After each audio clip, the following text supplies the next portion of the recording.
Hi, everyone. Today I have a special guest for you, Gean Van Horn. He is born of Southerners from Florida who challenged racial barriers to both become physicians. From an early age, Gean learned that Black people were not inferior, no matter what society said or did. This conviction led Gean to always have a strong self-worth as he grew to young adulthood. At the same time, the integrated environment where his parents chose to raise him helped him become exposed to numerous cultures.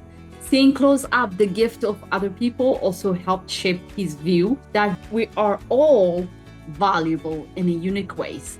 A strong appreciation for learning and an innate sense of justice helped Gean challenge unfairness and bullying from an early age. In over 35 years of leadership in several sectors, including retail, insurance, technology, and health benefits, Gean has observed numerous examples of race-based bias and bullying, as well as having consistently been a target himself.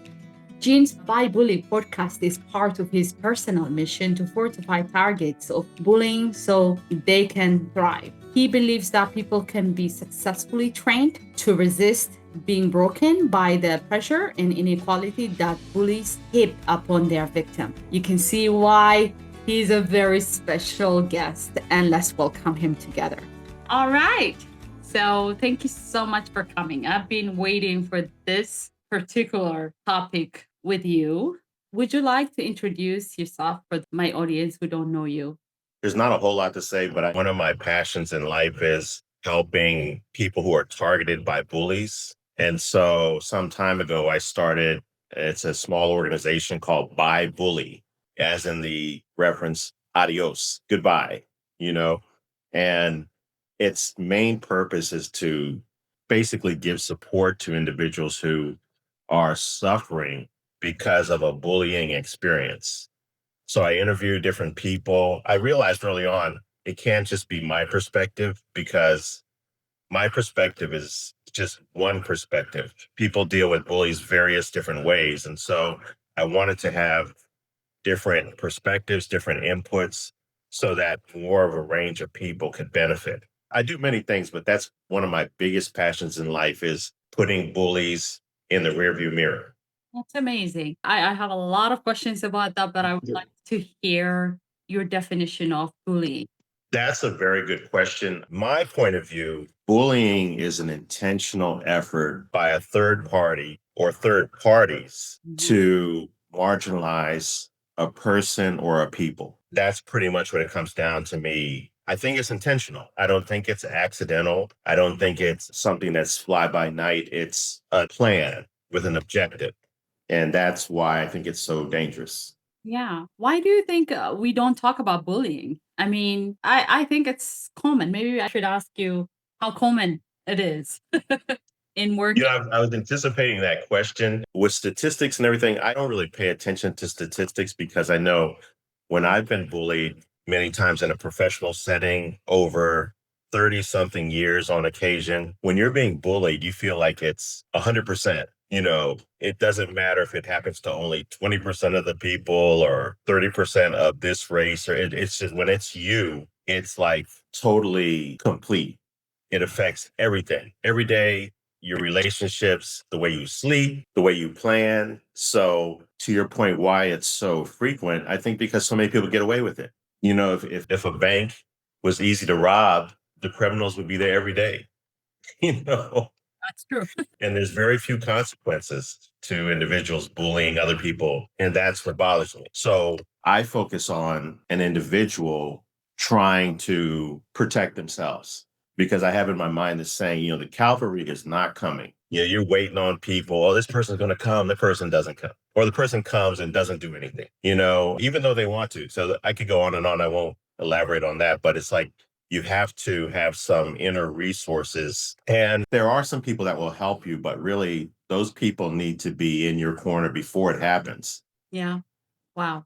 One of the things that I want to actually discuss is I know bullying is different in different cultures and it's also appears differently. So I want to unpack what it looks like, what it feels like in America specifically. Can we talk about that? Yeah, again, I can give you some generalities for different people's situations. Of course, different cultures do it different ways. Sometimes amongst gender, for example, men may be more direct about it. Women sometimes may be more indirect about it. And that's not a rule because that switches from time to time. But like a man in certain situations, maybe they'll threaten physical violence, where sometimes in most cases, women that are bullies will go after your reputation. So there's a lot of slander. And the thing about bullying, sometimes it's like being hit by a Mack truck that you did not know was coming. That's the worst thing. You can't even try to move. You can't even brace yourself. Different cultures will exclude you based on false allegations, which is another form of bullying, which I think is one of the worst ones because when I've seen that go down, it's like they know they're lying, They know it, but they create this narrative. These people create this narrative in their mind that no, this is how it is. That's to me is one of the worst things. But so there's various things. That's part of why the By Bully podcast. I want different viewpoints because bullying can come from so many different angles, but it's devastating. Some people die over it, which is I would never undermine that or say, oh, that's a weak person. This person that feels suicidal because of it, there's a reason, you know. And that bothers me the most. It doesn't have to be that way. Exactly. And so from what I hear, bullying is not always loud, can come creeping. And That you just made a sound bite right there. That's so true. so it can be like shaming, or it could be excluding, it could be physical violence, or it could be direct, or it could be going under. One of the things that I struggled when I came to the US 15, 16 years ago, I lost count, is understanding how people bully or how people settle, like in a subtle way, undermine you. Or I was not used to that because in my culture everything is in the open. If somebody doesn't like you, even if it's a woman, she would say it, or you would know. Yeah. You would know Yeah. whether Right. you're bullied or not. But coming here, I had to learn the English. I had to learn different things like the way of life, the norms, and everything. But then again, the most difficult one was knowing when I'm being insulted or when I'm being undermined, or it used to be so subtle. It improved over time, my knowledge of it, but I always felt it in my spirit. Like there's something not right, but I couldn't put my finger on it. Could you say more on that just for my curiosity and also for people who come to America and they don't know this exists? Because if you don't see it, for some people, if you don't see it, it doesn't exist, but it does exist. And could you say more on that so that it could help them to maybe see that in a different way? Yeah, I love the way you describe that because bullying often is invisible, like you say, but that most humans, I think, and this is based on many years that I've lived, we have like an inner sense when something's going off the rails, when it's going off the train track. And sometimes we ignore that. And that's one of my biggest points to advocate for. When it's happening, so it's like, here in the United States, you referred to, of course, I'm more knowledgeable about that. It's like there's little subtle signs. There's inflection in a person's voice that's abnormal. There's behaviors on their part that's abnormal. And you don't always know how it's going to play out, but that sixth sense you have says, okay, something's going down. And I know in my brain, I have this thing. It's like, oh, okay, here we go. When I start to see it happening, I just say to myself, okay, game time here. Here we go. And I just get overexcited. I just start the recording button and I just prepare myself for certain scenarios. And now, after many years of experience, it goes down just like I thought it would go down, but I'm prepared for it. So it's like if somebody is pretty decent to you for a long time, and then one day they just start changing for no reason that you can pinpoint, that doesn't mean you're being bullied, but you should pay attention, especially if it's in a professional setting, right? Or in a situation where you need something from that person. You need to start being alert so that you don't get ambushed because I read all these things about stopping bullying. I don't think you can stop bullying. I don't even go there because it's like, what are you going to do? You're going to make laws. I'm not denigrating because I those efforts, but Then you make laws and people get around them. And then there's people who are making the laws who are crooked. So they'll let people get around it. So you have to basically prepare yourself to recognize things and then also prepare your reaction. So there's many subtle things. Like I remember one situation, I was in a court situation where I was trying to advocate for a person that I was responsible for without going into too much detail. And the accusations I was making were against someone who was hurting them, and they were a minor. So the court administrator did not think I was credible. And I came in with a suit to try to be as credible as possible. To make a long story short, Senait, there was a drug addicted ex offender who was up before her. She was white, he was black. He spoke about his drug use and how he's trying to get his life on track. And she was so nice to him. And I was like, uh-oh, here we go. Because there was nothing nice about what he had been doing, but she was overly, and I said, what from my experience, and I was in my 50s, I said, this can either go good for me or bad because she's whitewashing a lot of stuff that he said when she should be serious. And then lo and behold, I get up there and she starts attacking me and undermining my efforts to bring the claim forward. And I knew she was intimidated or angry because I was calm and assured and prepared. But this person who was needing a lot of help and was an offender, she whitewashed it. So my process with people like that, I just let them talk because she would start making all these accusations and insinuations were totally wrong. And what she started to say was actually against the law. She didn't even know it because the person who had bullied this minor was an adult. She thought I was just talking about two minors. And she thought, oh, why do you bring this to the court? I just let her talk. I said, okay, here we go. Let her keep talking because she is actually talking about illegal perpetuating behavior. And then when I brought up maybe 10 minutes into her talking and yelling at me, so I'm talking about an adult bothering this person. And she just started backpedaling and I was just like, that's what you get. So these situations, you have to prepare yourself and be alert to the original point about something that's about to go down, things that are not in order. And many times that leads to the point that people will attack you because they don't like you because you look like you are trying to be competent. They want to be the only competent person. So that's not my problem. I let people know that's not your problem. If people have these issues, it's not your problem to soothe them or keep your competency undercover to make them feel better. Congratulate them on things they do. I always do that. That's why I know some of the bullying is just ridiculous because it's like, I didn't say anything to you or undermine or try to poke holes in your competency. It was all good. So what's the deal? I'd like to admire you for what you do because this is a big topic and I have not seen anyone in my circle. I'm not saying that there are no people who advocate for people who are being bullied or addressing bullying, but in my circle, and I have a big circle, you are the only one who does this and I would like to acknowledge you for doing this because it's not an easy topic to discuss and it's a heavy stuff since it's also hidden and not talked about. There are not a lot of people doing that. So I really admire what you're doing for a lot of people, and for advocating for it and address this as a culture. But why do you think bullying continues to show up in so many environments like, school and classrooms and everywhere in our culture?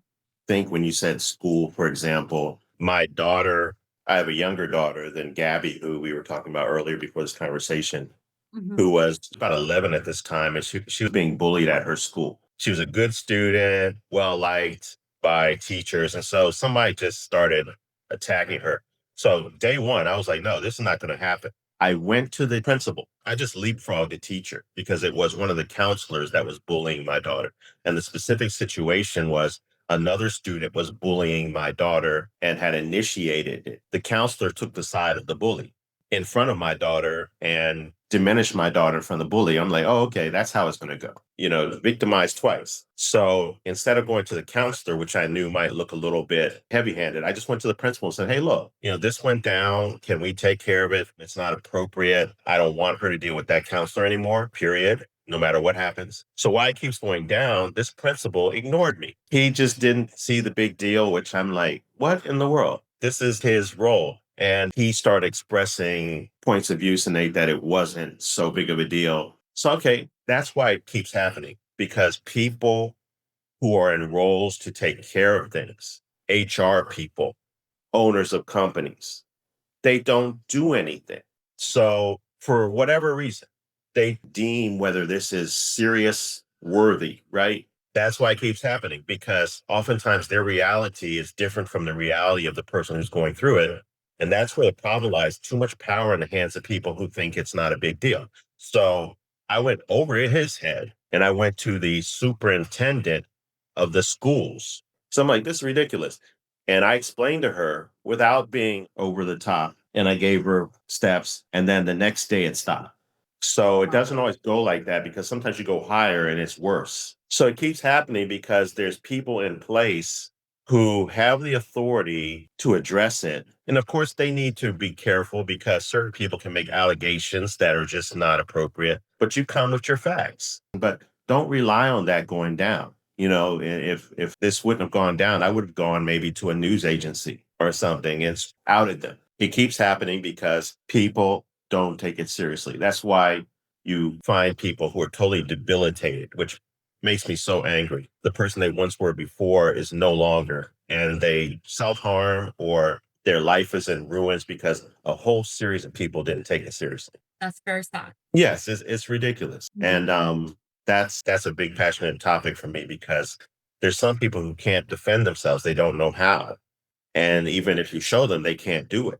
Right. So it's like they need advocates. And that's what I consider myself. I've been an advocate for many people. I'll go with people, but I can't do it for everybody, of course. But if everybody thought that way, then there'd be more advocates. It doesn't need to be some agency that you call where they're backed up. It should be somebody in your circle who is looking out for you. Exactly. I mean, you do this professionally as an advocate, but sometimes in the community, there are parents that come to me because they don't know what to do because this is not a situation where you didn't get a ticket, a traffic ticket. You can go to a lawyer or you can go somebody physically harasses you and then you know what to do. But this is something very different and people don't know where to go. A few parents have approached me, that happening to their kids and they know it's happening, but then again, there's no proof that they can put forward. And when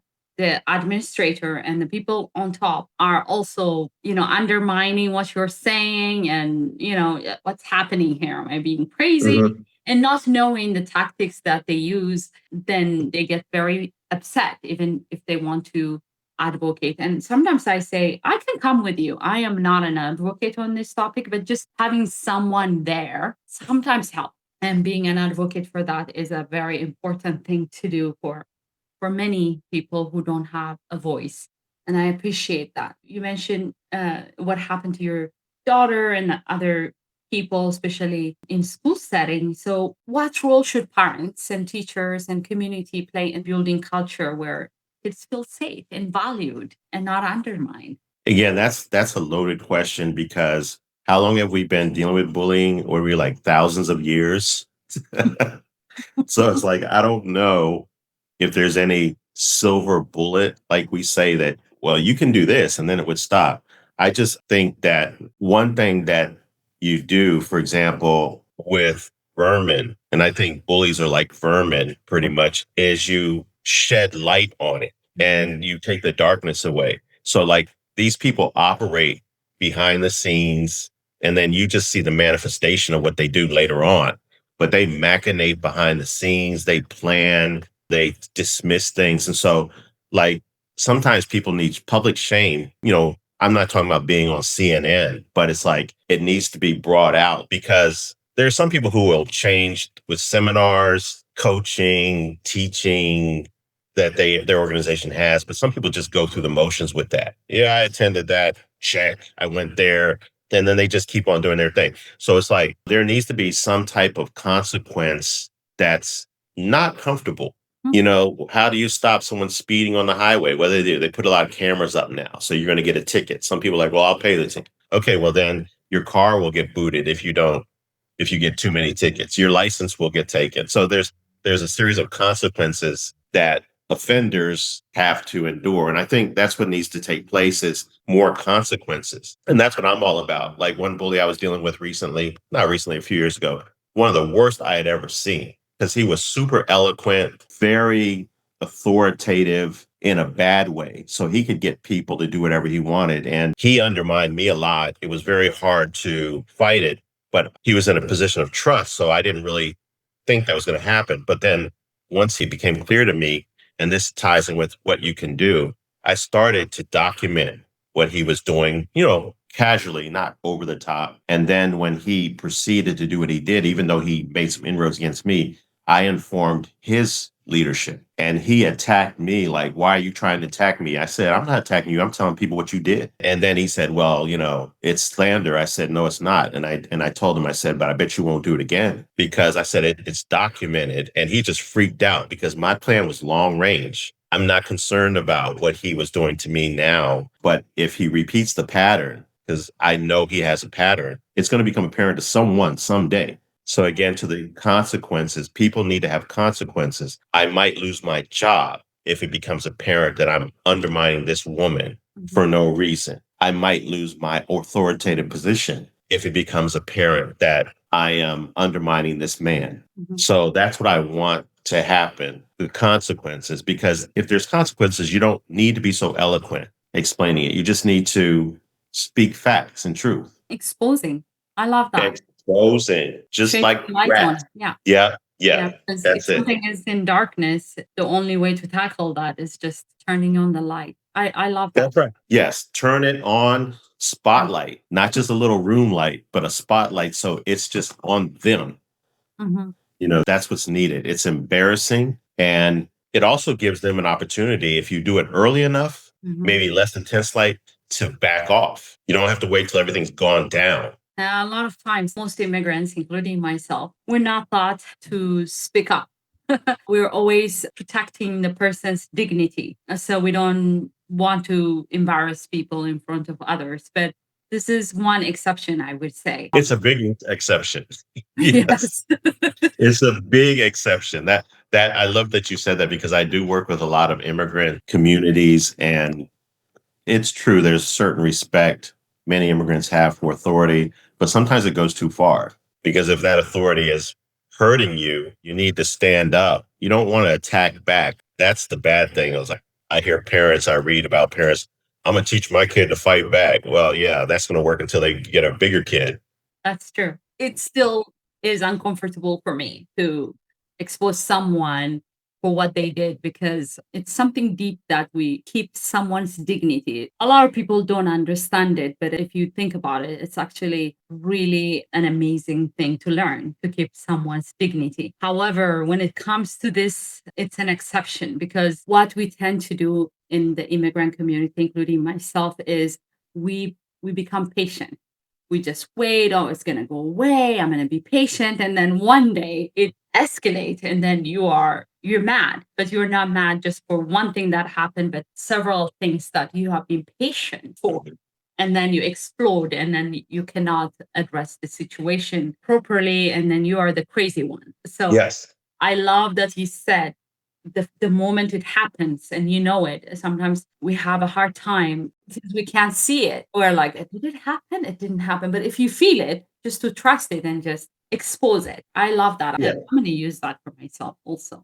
Thank you. Yeah. So now let's go to workplace, professional spaces, and bullying in workplace sometimes can appear as, bad culture or oh, the person has strong personality, and then that behavior of bullying hides under. Can you say more on that? And what is it that employees, especially immigrant employees, they come to this country, they don't know the culture, and they are put in that. What can they watch out for? I know you mentioned it a little bit in the beginning, but can you say more on that? Yeah. The scenario you gave is pretty good. Like, think of an immigrant person here in the United States and they go to work for a firm that's an American firm, mainly Americanized, and they're an exceptional worker and maybe too exceptional for some people to digest, right? And so, of course, I've seen this many times. And in fact, I was talking with a woman just this week, and her response harmonized with everything you said. She had been bullied for a very long time, and she just was passive about it. And while she was explaining to me, her face was looking sad.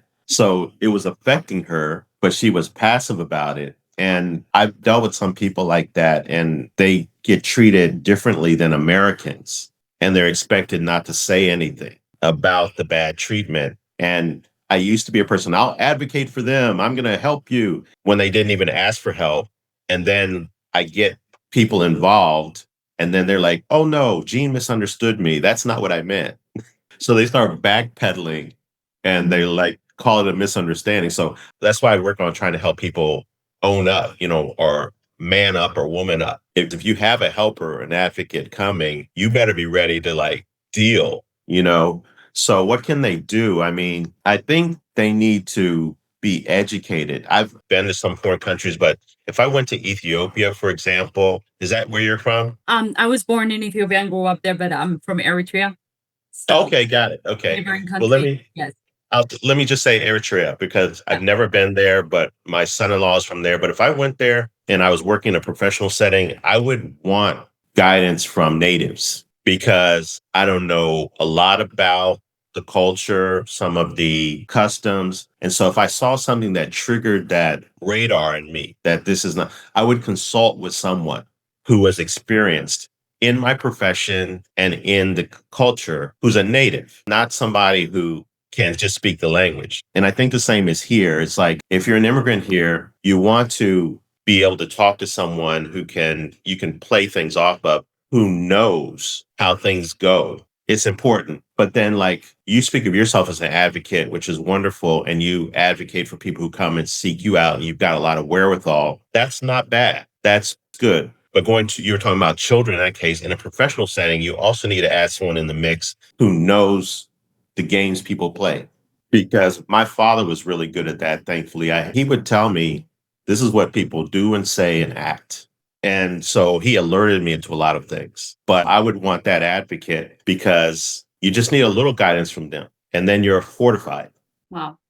That's big. And then you're just opening up something in me because I'm thinking as an immigrant, a new immigrant when I came, I have been told where to find things and what to do and all this guidance that I'm very grateful for.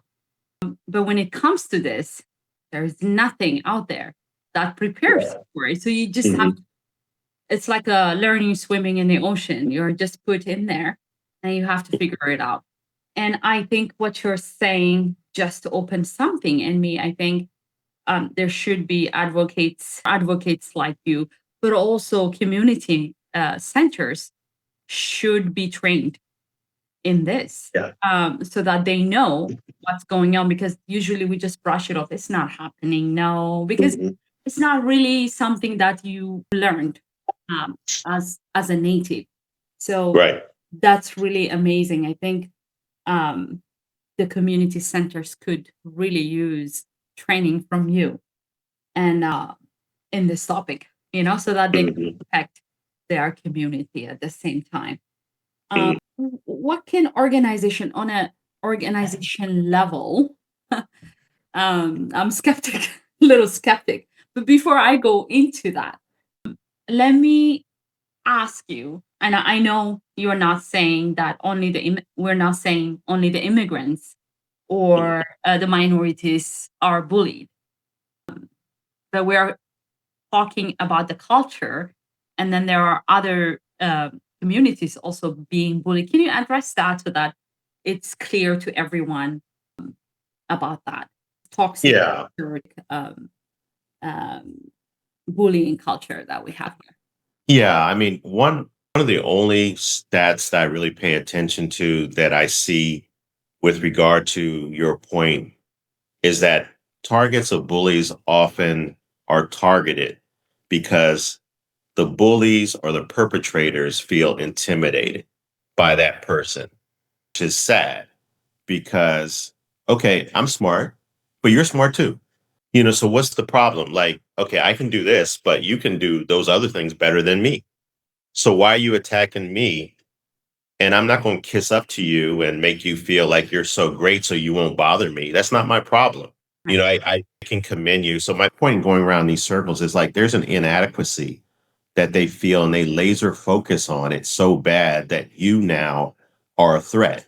One thing that pops in my mind, you see it with a new sports athlete coming to a team, and they have accolades where they came from. Now, sometimes members on the team they're coming to don't like them, don't even know them. Who does this person think he is? It happened to a player named Larry Bird, who is one of the all-time greats now. But when he came to his team, he was white. Most of the team was black, and they thought he was overhyped. And so I love him because he came from a small town, Senate, and he's very low key. So he didn't take it personally. He just let his game speak for him. And he basically showed how well he could play and let the chips fall where they fell. He didn't try to make buddies or anything. And then eventually some of the naysayers started to like lose their antagonism because they saw, oh, he is good, you know? So it's like the problem is with organizations, people are inadequate. You can't make them feel adequate. Right. That problem happened long before they met you, you know? So you just have to determine, I think, and not you per se, but like a person that's determined after a period of time, do I even want to stay here with this culture?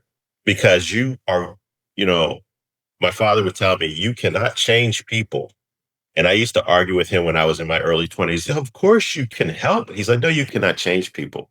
And he just made me laugh. But I used to think he was being so negative. But the point is, the person has to change themselves. Exactly. There's nothing you can really say or do that's going to change a person if they are focused on being the way they are. Exactly. I love that. And Mhm. also, I mean, it's like working for a toxic culture is like selling your soul. It feels like to me, because the longer you stay, um, especially for immigrants, I also see other immigrants. This is a common problem in the community that I serve. They think that's the normal culture, and that's what they try to adopt, and they become like, oh, this is happening, so I need to be like that. Oh, everybody is a shark, then I need to learn to be a shark. But I love what you said, um, in both examples that you gave. Like, I'm good, you're good too. And to maintain your sanity, like, let my work speak for itself. Like I'm sorry, I forgot the name. I'm terrible with names. The player you were talking about, the football player. Bird, Yes. Larry Bird. Mhm. um it's you have to choose whether you're going to stay there and then be like that environment if they don't change it, or you can go somewhere else and continue to develop yourself on how. Yeah. And I love that, and I hope this toxic culture changes. But like your dad said, we can be very positive, but I am at the age where I'm like, I'm seeing the wisdom. Okay. Yes. uh, I cannot change people. They have to want to change. And Jean, I want to talk about politics. I have been horrified and traumatized but about how politics have changed since I've been here. And I came in 2007. And the way, I mean, when I first came, and it's a short time if you think about it, but the way it has changed, it's always been there, but whatever was underneath is now more in the open. And for me, as a person who from another culture, it's horrifying. And I'm sure a lot of immigrants are confused and they don't know how to handle this culture. People are like, have taken the bullying culture to another level. Can you say more on that, this behavior? How is it impacting us, our mental health, and all of it without going in too deep into, politics? Yeah. Yeah. I mean, it's the situation, for example, it's just a bigger organization, of course. A political organization is a bigger organization. And so just being an organization, there's a lot of the same things like you going on as in corporate. Like they say, corporate organizations have politics you have to play. That's a negative thing when people say that. There's politics if you don't know the politics. And so what they're talking about is like there's rules that are unwritten that you have to follow. And if you don't, there'll be consequences. That's what they're talking about. And if you don't like to play politics, and so what happens is, to answer your question from my point of view, is there's shadow things going on. And I read about other countries throughout the world. It's not just the United States, there's other countries too, where it's like there's one person who has all the power and then they kill him and somebody else has all the power. So it's like the more concentrated power is in any type of organization, the worse things get, no matter how well intentioned the one individual is, because there's no one who can undermine your negativity. So that's the problem, I think, hitting it on the head. When there's politics going on, a lot of times power is concentrated too much in just a few individuals. And, the thing that just popped into my mind today, there's some companies, and, this is a big problem sometimes in Asian companies. If you don't, and I've read this, but I've seen it in other situations that are non-Asian, if you're not a team player, according to them, where you sacrifice a lot of your personal time to go above and beyond what is expected of you in your contract, then negative consequences will come. That's politics. So I have to go to all the after work parties or I won't get promoted. That's a smaller version of what you're addressing. There's certain things now, for example, that former President Biden is having problems monetizing his post presidency because corporations are scared to hire him for speaking engagements because they don't want to have a problem with the current administration. That's bullying, you know. Um, just circumstantially, those corporations who are scared, they are victims. They're giving in to pressures, and so it's being manifested in one way now, but it's been like this, that politics going on. If you're part of one group, you'll get more help than the other group ends in the same situation. The Native Americans here, this is their country, but they've been so marginalized, as a people. It's disgusting. So if you want to talk about politics, Native Americans, I'm sure, will have so much to say on how it's always been like this. You're an immigrant in your own country, worse than an immigrant, because you're not even given the rights of an immigrant. So, it back to why I'm so passionate about this subject is like abuse of power is what it comes down to. That it is true. What I'm hearing you talk about is, some of the things you said. Yes, it's very sad. Yeah. It's very, Yeah. everything that we do to our culture is very sad. And then you're talking about accountability, integrity, honor. They're not there anymore. So Mhm. what can we do to hold our leaders accountable for creating a culture that is impacting them? I mean, it's like the image that comes to me is like if you poison a water on the top, the rest of it is poisoned. You have to remove something uh, from somewhere. Otherwise, we're all going to be impacted by that. So, what can we do as an expert on bullying? What do you think we can do to hold our leaders accountable to lead us with honor and integrity, and not with this toxic culture?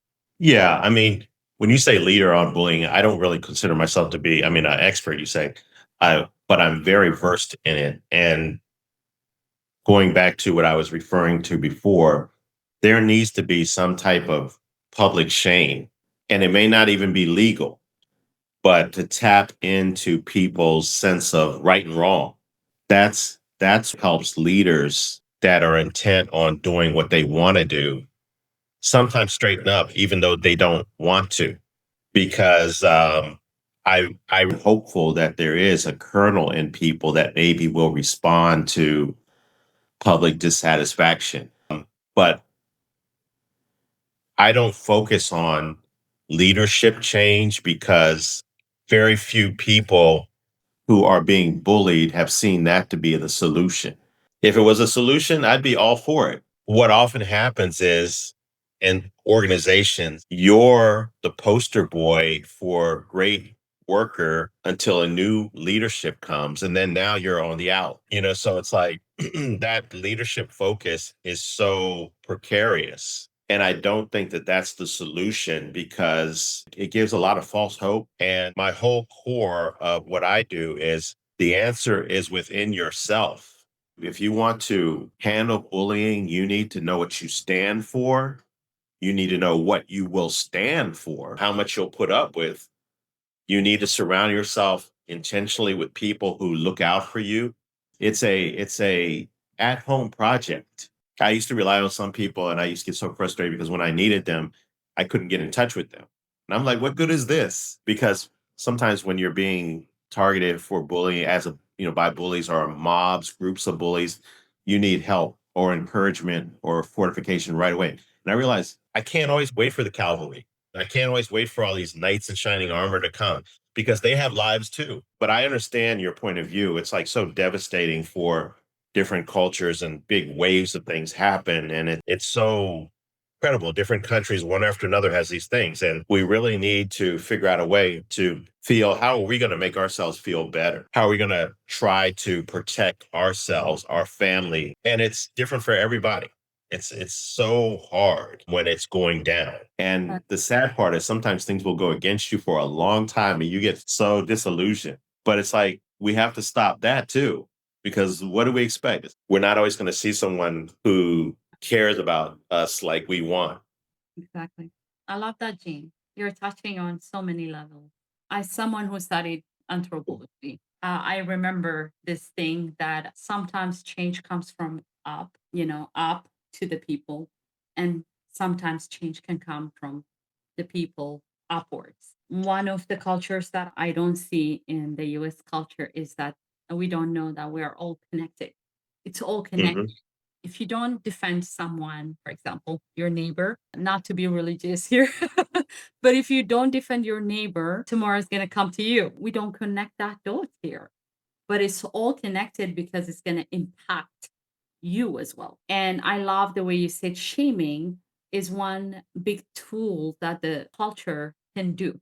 Politicians, when they do something, instead of saying, oh, it doesn't touch me, so I'm not gonna, I don't care, I'm not impacted. But first, we need to do it for ourselves, to grow ourselves and to teach our kids. I love what you said about everything starts in our household, but also building stronger community and to expose anything. Earlier you said if they see bullying, they need to expose it, everyone, whether it happens to you or not. And then in the political level, I think what I hear you say is that we need to expose it as individuals, but also as a strong community, not to remain quiet when something happens in all levels. To do that, I love that, and I have not Yeah. seen it in that way before. Listening to you, you made me think because I know sometimes the exposing that takes place today, it's like violent exposing. And I know people are angry, but you can't call somebody names who's in a leadership position and think that you're going to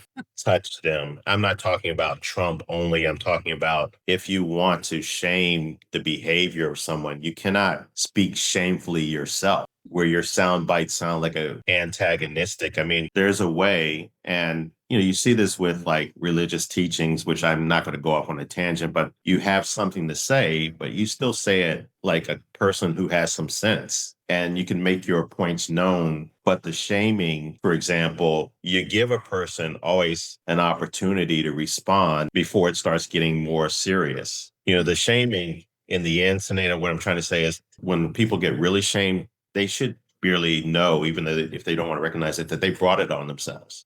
Yep. It's a delicate balance. It's a delicate balance. But again, I don't put a lot of stock in that because at the end of the day, I still have to try to look myself in the mirror and feel decent. That's important to me. For bully victims, I want them to know I'm enough. I'm not what that person is saying or doing to me. You're making me think of the song Michael Jackson, Which one? The Man in the Mirror. Oh, yeah. Yeah, that was a very good song. Everybody has to look in the mirror for the bad things, but also for this I am enough and Hmm. an inner work. And I love how you said that. I have a question that's tied with that, with your work with the By Bully podcast. What are some strategies that we have not talked about actually work to stop bullying at its root? If there is anything that we didn't discuss. Yeah. Again, I'm open to a lot of multiple strategies that I listen to. Some maybe I wouldn't try, but they work for a large group of people. The strategies that maybe we haven't talked about, I think the kernel is sometimes we can confuse certain behaviors with bullying and it's not bullying. Can you give me an example? It's important to recognize, okay, when is this person giving me strong counsel for my benefit? When are they maybe out of sorts because they're going through stuff? I don't want to confuse that with bullying. So, one of the major points is getting the insight so that we can differentiate. Maybe I got demoted from something that I thought I shouldn't have been demoted for, but it wasn't bullying. That's important. That self awareness. Maybe I didn't get that loan, but it wasn't bullying. It was just because I didn't qualify at this time for this, that, or the other.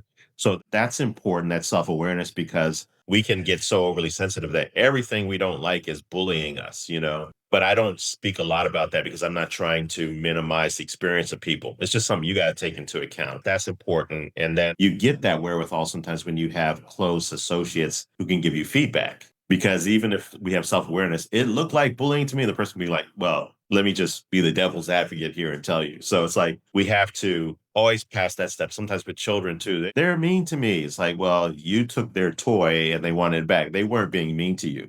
It's like we have to build those things in because otherwise a person can be distraught all the time about imaginary things. But then we don't want to silence that radar like we were talking about before, that where it seems like bullying and it is. Because you can go to the other extreme. Oh, they're just that way. You shouldn't have to deal with that. And the other strategy, I think, is I am so tired of people who go along with bullies to target a person. Those people that get involved in mobs make me very angry because it's like they know better, but they don't do better. And bullying would be less pervasive if bullies didn't have mindless supporters. So that's a really big issue. It's not something we can do if you're a target, but people who are being encouraged to or recruited for a mob, a group of people to target someone, they have to say no. They have to say, I'm not going to do that, or extract themselves and actually then help the target. Because some people will extract themselves and they'll just, I see no evil, hear no evil, and then they'll just like act like nothing's going on and just watch it go down. That's bad too. So my answer to your question is some of the things are out of the target's hands of things that can be done, but try not to overreact. And two, don't let yourself be a party to the action. That would eliminate so much bullying if the bully has to stand on their own, because I've seen bullies gather a mob and then they blame the mob, but they were the ringleader. But without a mob, they couldn't do anything.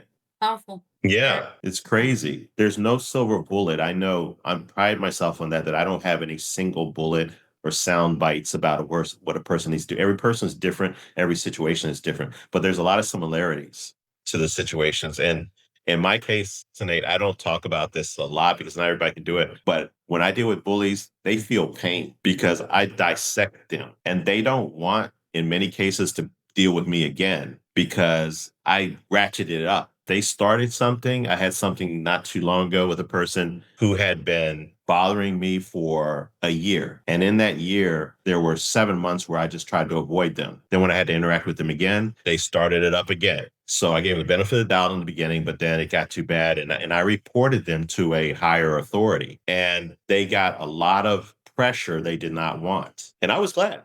Wow. Because no one else would do it. Everyone was telling me, oh, that person. And I'm like, okay, this is going to be the same person that if I advocate for them, they're going to be like, no, you misunderstood me because they're scared. But when they started doing it to me, that person now avoids me and is better for me. Jean, what you're talking about is so powerful. By Yeah. protecting yourself, you actually protect others around you. Yeah. Jackie Chan, do you know that actor from China? Yes. I used to watch He him has all a the time when I was a kid. he has a quote where he said he used to be a victim of bullying when he was a school kid, but he stopped being a victim when he helped another classmate. So that'll turn something on. We won't help ourselves, but we'll help someone else. But okay, fine. You help someone else, and then you start to see, I should help myself too. But it's like if you become an advocate for yourself, bullies will start to leave you alone. And it's like, I don't have a lot of tolerance for them, but I can't go teaching that because not everybody can do that. But I want everyone to get to that level where it's like a bully's like, no, I don't want to bother him or her. I feel like we need education for that. Protect yourself. You know what I mean? And Yeah, that's what I'm trying to get to. I That love is what we that need. Yes. because it's not something that we see. Like, for example, you were talking about the strategies like self awareness and don't overreact, don't be part of the bullying. How the heck do you do that?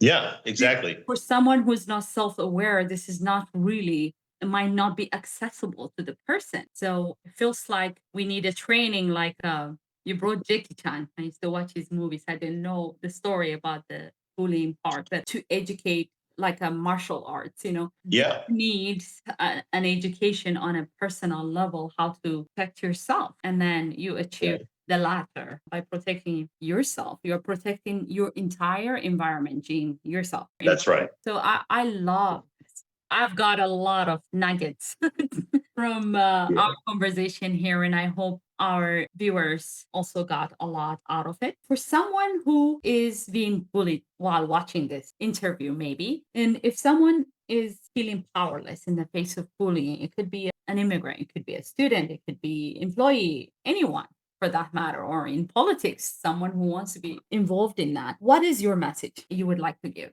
That just makes me feel frustrated when I think of that person who is in that situation. And I think about myself. There was a period over 20 years ago where I felt lonely, isolated when I was being bullied in a organizational setting really badly. What is really necessary, Sinead, is a journal, I think, where they can write down their feelings. Maybe a therapist is important. But what I mean by that, when you're going through that, and you're in that scenario listening to this, what is it about yourself that you like? Because that is the antidote to bullying, making you feel like you are nothing. That's where I would start is, Yeah. are you kind to animals? Do you have a good relationship with your little daughter? Because these bullies will make you feel like you have no value, like the world is better off without you. Literally, they will do this. And so when you start to fill your glass again with that good vibe, then it starts to strengthen you. And of course, there's a lot of other things, but I know that suggestion is doable. It's not too hard. And then they can go about doing the research to find out what they need to do, what resources are available to them in their scenario, because we're talking about any different scenario. They can look for that advocate, they can find that adult, they can find that friend, they can, deal with certain individuals. Some people say don't go to HR. It depends on how the HR acts, really, which is another tangent. But that's what I want to say to the person listening that's going through something. You got to think about there's some good that you do. I love that. Everybody. So don't let someone make you think you are irrelevant because that's what they want. I never give bullies what they want, but sometimes I make them think I do. I play games with them all the time, which is a whole nother podcast. See Let's do a second part. that's right. Yes. Yeah. Tactics. I'm very tactical. But like Larry Bird did, for example, he just said, I'm going to go do my thing and I'll let the chips fall where they fall. And he, became a Hall of Famer. Wow. If you're focused on what you're trying to accomplish and not trying to be focused on yourself, that helps you insulate yourself against bullying too. They attack you because they think you think you're this and that. So if you have more of a humble opinion, like Larry Bird, just let your actions speak for you. I love all the points you talked about, journaling your feelings, maybe seeing a Mhm. therapist, and value yourself. And that hit me because that part, a lot of people mistakenly think if somebody doesn't value them, they don't have value. But we are all human beings created, whether you believe in God or not, we are all created equal and everyone has value. Hopefully they know that they have value because of what you have been discussing. And then you also said friends and finding that good so that you don't feel bad inside to boost your self-worth and your self-value. Where can people find you? I know you mentioned you do advocacy. And also, there are some things that you're working on, maybe for education. I wish I was like 1,000 people, because then I could handle the input of many people. But I mean, you can find me on LinkedIn. It's one of my most interactive platforms because you can message back and forth and connect with people. That's probably the best way under my LinkedIn profile. I haven't expanded my organization yet to where it's a lot of interactive things, but the By Bully podcast broadcast, it's about a year old now, and I plan to have many more. But that's what I would encourage people to do. There's been some occasions where I've actually had meetings with people who have wanted to talk more in detail about their situation and they want to express themselves. And I'm up to do that every once in a while if I can. Those arrangements are made usually through LinkedIn messaging. That's mainly the way at this time. And then this podcast, I'm so happy to be on your podcast too, because hopefully some nuggets will resonate with people. Because that's my major thing, that individuals feel stronger and better and more able to enjoy life and not have this black cloud caused by bullying. I love that.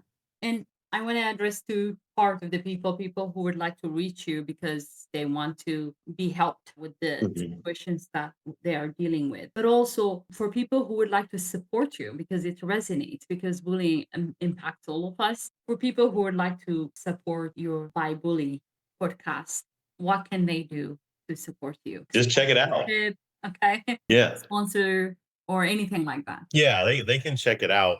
Mhm. That's to me a support. If people listen to it or maybe share it with someone else. I just interviewed my 16-year-old because I wanted some bullying advice from a Gen Z person. And it was a very fun interview. So I mean, just sharing it, to me, that brings me a lot of joy that people feel like, hey, that helped me, gave me a different perspective.